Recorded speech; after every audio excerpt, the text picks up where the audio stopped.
I request Sri Nagabharat Daka and Sri Anil Kumar Chalamasetti to felicitate the Honorable Chief Minister Sri D. Sridhar Babu Garu.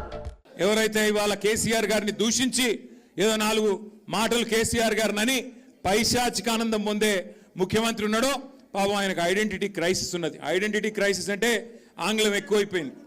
Identity crisis అంటే తెలుగులో చెప్తే ఆయన ఎవడు దేక్తలేడు, ఎవడు గుర్తుపడతలేడు.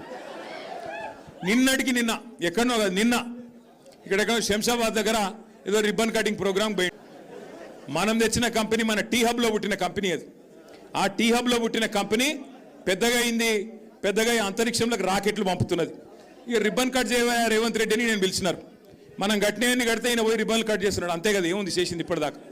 పిలిచినారు, పోయినాడు. సరే పోయినాడు, ఏదో పోజులు కొడుతూ అక్కడ నిలబడి ఇట్లా అట్లా పోజులు కొడుతున్నాడు. ఆఖరికి అక్కడ పిలిచే యాంకర్ అమ్మ ఉంటుంది కదా, ఆ అమ్మాయి ముఖ్యమంత్రి గారు అని చెప్పి శ్రీధర్ బాబు పేరు చెప్పింది తప్ప ఈయన మాత్రం గుర్తుపట్టట్లేదు. ఇది మొదటిసారి కాదు, చివరిసారి అంతకంటే కాదు. 2.5 ఏళ్ళు అయిపోయింది. యాంకర్లు గుర్తుపెట్టుకోవట్లేదు, యాక్టర్లు గుర్తుపెట్టుకోవట్లేదు, ఎవడు గుర్తుపెట్టుకోవట్లేదు ఆయన పేరు. ప్రజలైతే ఆయన పేరు తీస్తేనే బూతులో వర్షం కురిపిస్తున్నారు. నేను చెప్పట్లా ఇది, మీరు కావాలంటే ఆ యూట్యూబ్లో సోషల్ మీడియాలో చూడొచ్చు. ఎవరన్నా పోయి ఆయన ఎవరు ఉండే ఆయన పేరేంది అనగానే ఆయన పేరు చెప్పకు, మొహం తిప్పుకుంటున్నారు.